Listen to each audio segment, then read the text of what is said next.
ఉత్పత్తి ప్రకరణము మొదటి కథ ప్రకరణ పరిచయము. అందులో మళ్ళీ మహావాక్య ప్రభావము. శ్రీ వశిష్ఠ మహర్షి మనకి కొన్ని మంచి మంచి పదాలు సంస్కృతంలో చెప్పారు. ఇక్కడ 1 సోహం, 2 తత్వం, 3 త్వమేవాహం, 4 జీవో బ్రహ్మేతి నా పరః, 5 అయమాత్మా బ్రహ్మ. సోహం అంటే అతడే నేను, నన్ను నేను అల్పుడిగా భావించుకోకూడదు అని. తత్వమసి, అదియే నీవు అయి ఉన్నావు. త్వమేవాహం, నీవే నేను. జీవో బ్రహ్మేతి నా పరః, ఈ జీవుడు బ్రహ్మము కంటే వేరైనవాడు కాదు. అయమాత్మా బ్రహ్మ, ఈ జీవాత్మయే బ్రహ్మం. ఈ విధంగా వేదములు మహావాక్యాలు ప్రసాదించాయి. ఈ మహావాక్యాలు బాగా విచారిస్తే అప్పుడు అఖండ బ్రహ్మాకార వృత్తి కలిగి జీవునికి తన నిజస్వరూపం ప్రకటిస్తుంది. ఈ జీవుడిని ఆవరించి ఉన్న అజ్ఞానం పటాపంచలు అవుతుంది. అట్టి అఖండాకార మహావృత్తినే మోక్షం, నిర్వాణం, జీవబ్రహ్మ స్వరూపం, శుద్ధ బ్రహ్మైక్యం మొదలైన అనేక పేర్లతో పిలుస్తున్నారు. ఆ పదాలన్నింటినీ అర్థం ఒక్కటే. ప్రతి జీవి యొక్క ప్రయత్నములలోని అంతర్లీన లక్ష్యం నిత్యము, ముక్త, పూర్ణ స్వరూపంతో ప్రకాశించుటయే. అదియే అతని ఆవేదన, ఆరాటం కూడా. ఇక్కడ ఆత్మ యొక్క స్వభావం గురించి చెప్తున్నారు. ఆత్మ యొక్క స్వభావం ఎలా ఉంటుంది అంటే నిత్య శుద్ధత్వము, నీవు నేను మొదలైన భేదములకు చోటులేని అఖండత్వము, ప్రశాంతత్వము అయి ఉన్నది. నేను ఆత్మనే అను ఎరుక గలవాడు ఈ స్వభావములన్నీ పొందుచున్నాడు. అప్పుడు అతడు ముక్త స్వరూపుడుగా అగుచున్నాడు. ముక్తికి మహావ్యాఖ్యార్థ జ్ఞానం కంటే ఇక వేరే ఏమీ అవసరం లేదు. ప్రతి జీవుని యందు అట్టి బ్రహ్మజ్ఞానం సర్వదా జ్వాజ్వల్యమానంగా వెలుగుతోంది. అయితే ఈ దృశ్యమును జీవునకు స్ఫురింపచేయుచున్నట్టి మాయ అట్టి బ్రహ్మజ్ఞానమును కప్పి ఉంచుతోంది. అంతేకాదు అతనిని వేలాది దుఃఖ పరంపరలలో నిరంతరం ముంచి తేలుస్తోంది, దిక్కు తోచనట్లు చేస్తోంది. రామచంద్ర, ఈ మాయ యొక్క దుశ్చర్యల గురించి భయపడవలసిన పనేమీ లేదు. ఎందుకంటే ఈ దృశ్య ప్రపంచ భావములలో జీవుని బంధించుచున్నట్టి మాయ అనునది స్వప్నము వంటిది మాత్రమే. మహావ్యాఖ్యార్థ జ్ఞానము అనబడు మెలకువ రాగానే ఈ భ్రమలన్నీ ఎక్కడికి పోతాయో అది నన్ను అడగవద్దు.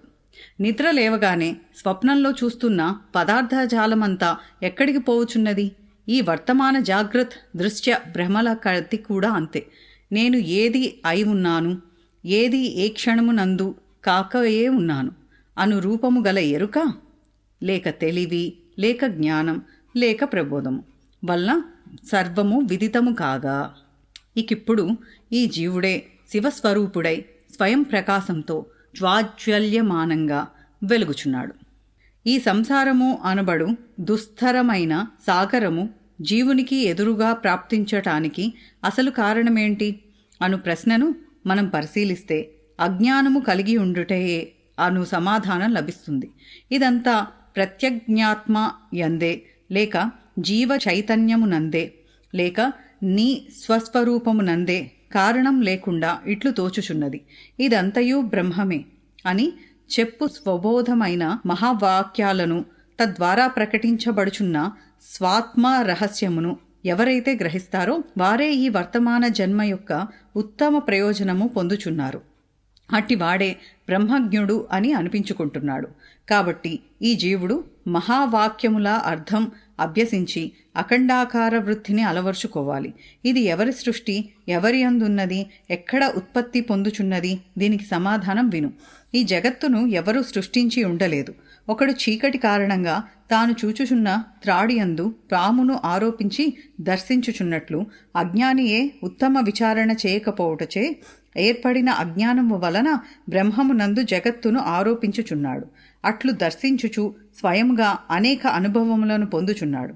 అందు ప్రాప్తిస్తున్న సుఖదుఖ భావములతో తద్ధాత్మము చెందుచు జన్మ పరంపరలు పొందుచున్నాడు. అజ్ఞానం తొలగిందా అంతా అతనికి సుస్పష్టం అవగలదు. ఈ విషయమై యథార్థ జ్ఞానమేమిటో నీ ముందుంచుతున్నాను. దీనిని సూక్ష్మబుద్ధితో గ్రహించి పవిత్రుడవయ్యదువుగాక. ఓ రాఘవ, ప్రతి జీవుని యొక్క నిజస్వరూపము ఆత్మతత్వమే. అట్టి ఆత్మ యొక్క స్వరూపము ఆకాశము వలె నిరాకారమైనది, చైతన్య మాత్రము. అయితే అట్టి నిర్లిప్త నిస్సంగ నిష్క్రియమగు ఆత్మ నేను జీవుడను అనునట్టి జీవ రూపమును దాల్చి ఈ జగత్తుని చూడటం జరుగుతోంది. అందుచేత ఇదంతా ఒక కల వంటిది మాత్రమే. నేను, నీవు, అతడు మొదలైన రూపములుగా తోచుచున్న ఈ దృశ్య జగత్తు స్వప్నములోని ఆయా వస్తువులతో పోల్చవచ్చు. ఈ జగత్తును మేము వాస్తవంగానే చూస్తున్నామే అని ఎవరైనా అంటారేమో. వారు ఇంద్రియాధాత్మకము పొందిన వారై చూచుచుండునట్లే అట్లు తోచుచున్నదని గుర్తు చేస్తున్నారు. అంతేకాని ఇందలి వస్తువులు సత్యములు కావు. స్వప్నంలోని వస్తువులు కూడా అప్పటికి అవి సత్యములుగా తోచుచుండుటయే ఇందుకు మనకు దృష్టాంతం.